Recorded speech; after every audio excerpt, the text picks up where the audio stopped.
ये India camp है, तेरे गांव का अखाड़ा नहीं। यहाँ प्लेयर मुल्क के लिए और रोजगार के लिए खेलते हैं। 8 साल पुरानी यारी है। मेरा आज तेरा, अतीत तेरा, फैसले यारियां सब पर तो तेरा ही हक है। मेरी जान तो मेरी रहने दे।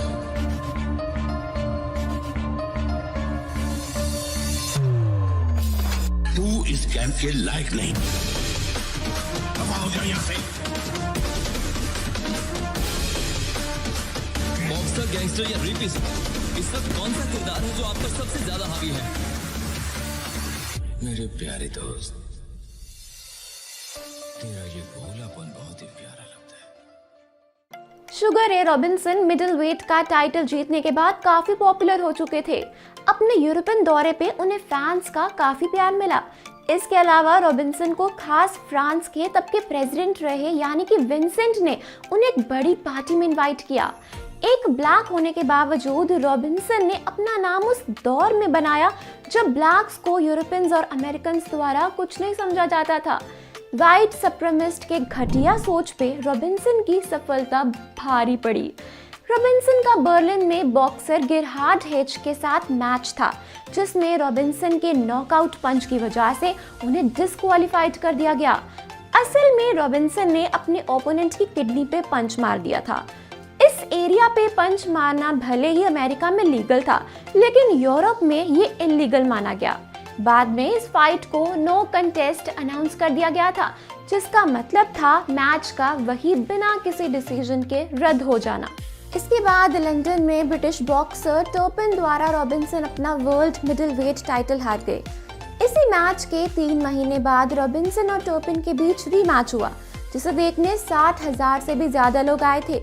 10 राउंड के इस मैच में रॉबिन्सन ने टर्पिन को हराकर अपना मिडिलवेट टाइटल वापस हासिल कर लिया था।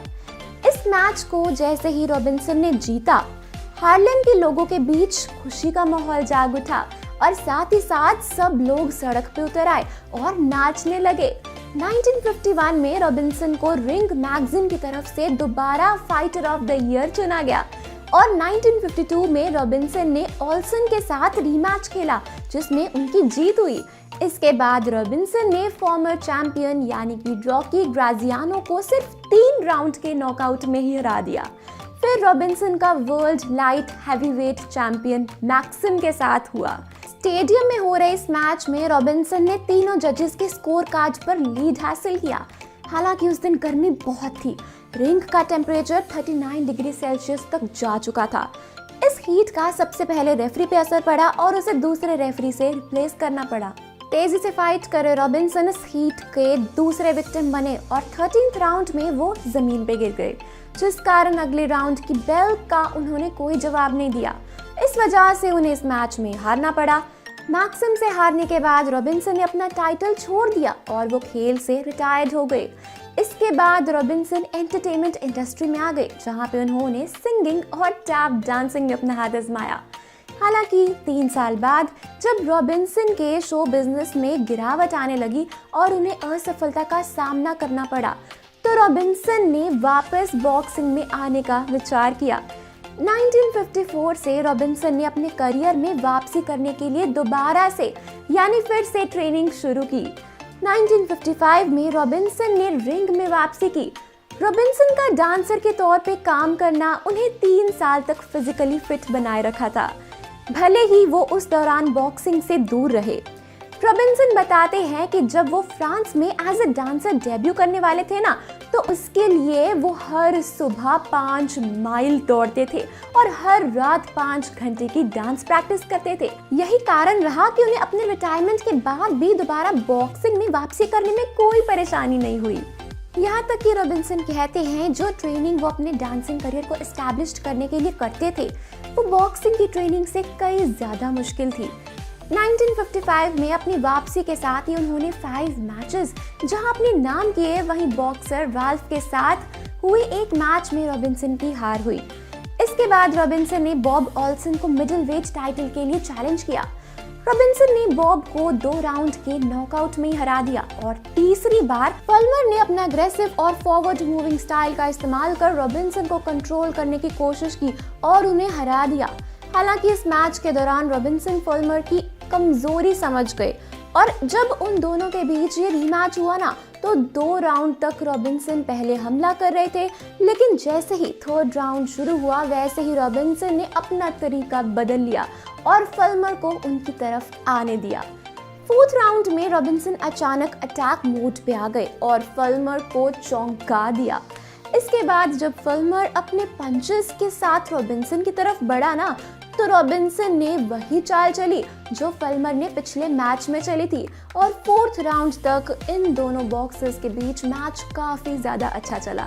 लेकिन 5th राउंड के आते ही रॉबिन्सन ने फुलमर को फास्ट स्पीड से हरा दिया और मिडिल वेट का टाइटल 4थी बार हासिल किया। फुलमर को उसके करियर के 44 मैचेस में कोई नहीं हरा पाया था, लेकिन ये काम रॉबिन्सन ने तुरंत ही कर दिखाया और सिर्फ 5 राउंड्स के मैच में ही जीत हासिल कर ली। रॉबिन्सन को अक्सर अपने वेट को मेंटेन करने में थोड़ी सी दिक्कत आती थी। एक बार मैच शुरू होने से 20 घंटे पहले तक रॉबिन्सन भूखे रहे थे। रॉबिन्सन को 1957 और 1958 में भी फाइटर ऑफ द ईयर का टाइटल दिया गया। 1960s का दौर रॉबिन्सन के लिए थोड़ा उतार चढ़ाव से भरा था। जहां वो मैचेस जीत रहे थे, वहीं कई मैचेस में उन्हें हार का भी सामना करना पड़ा था। 1965 में रॉबिन्सन अपना दूसरा नो कंटेस्ट मैच खेल रहे थे। हालांकि जिस ओपोनेंट के साथ रॉबिन्सन का मैच होने वाला था, वो असल में एक ढोंगी था। बॉक्सर नील मॉरिसन उस दौर का भगोड़ा और एक आरोपी लुटेरा था, जिसने बिल हेंडरसन नाम के एक काबिल क्लब फाइटर के नाम का इस्तेमाल कर मॉरिसन फाइट में शामिल हुआ। ये मैच पूरी तरह से फेल हुआ। मॉरिसन पहले राउंड में 2 बार नीचे गिरा और दूसरे राउंड में 1 बार। इसके बाद मॉरिसन के बेकार फाइट की वजह से रेफरी तंग आ गया और ये कहते हुए रिंग को छोड़ दिया कि हेंडरसन ने कोई लड़ाई नहीं लड़ी। इस मैच के दूसरे राउंड में डरे हुए मॉरिसन ने खुद अपनी हार मान ली और 1 मिनट 20 सेकंड के अंदर रॉबिन्सन मैच जीत गए। आगे जाकर कई स्पोर्ट्स गुरु ने रॉबिन्सन के करियर को रिफ्लेक्ट करते हुए कहा कि रॉबिन्सन का आर्चर से हारना उनकी जिंदगी का सबसे खराब दिन था। रॉबिन्सन जब आर्चर से मैच हार भी रहे थे ना, तब भी लोग उन्हें स्टैंडिंग ओवेशन दे रहे थे।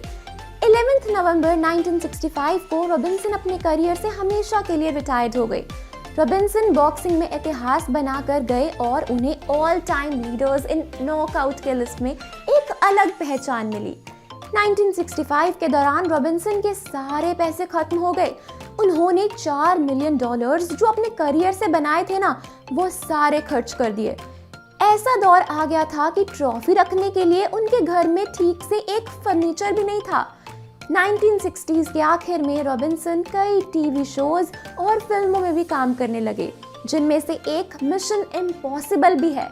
रॉबिन्सन की पर्सनल लाइफ की अगर हम बात करें तो उन्होंने दूसरी शादी एडना से की थी, जो कि फेमस डांसर थी। एडना और रॉबिन्सन की मुलाकात भी एक काफी अलग अंदाज में हुई थी। एडना और रॉबिन्सन ने 1944 में शादी कर ली। हालांकि 1962 में इन दोनों का डाइवोर्स भी हो गया। एडना और रॉबिन्सन का एक बेटा था जिसका नाम रे रॉबिन्सन जूनियर था। डाइवोर्स के बाद रॉबिन्सन ने 1965 में मिली से शादी कर ली और दोनों यूएसए में बस गए। मिली को लेकर एडना और उसके बेटे ने दावा किया कि मिली उन्हें रॉबिन्सन से मिलने नहीं देती थी और रॉबिन्सन को ड्रग्स देकर कंट्रोल भी करती थी। यहाँ तक कि रॉबिन्सन अपनी माँ के अंतिम संस्कार में भी नहीं जा पाए। रॉबिन्सन को ड्रग्स की वजह से हुई एजिटेशन के कारण हॉस्पिटल में उसी दौरान एडमिट भी किया गया था। रॉबिन्सन के आखिरी दिनों में एडना और रे रॉबिन्सन जूनियर को उनसे मिलने नहीं दिया गया। मिली के ड्रग्स की वजह से रॉबिन्सन की हेल्थ खराब होती जा रही थी, जिसके बाद 1989 में 67 इयर्स की एज में रॉबिन्सन की अल्जाइमर से मौत हो गई। तो दोस्तों, आपको क्या लगता है, क्या गणपत फिल्म की कहानी इस तरह हो सकती है या नहीं? हमें जल्दी से कमेंट्स में बताएं।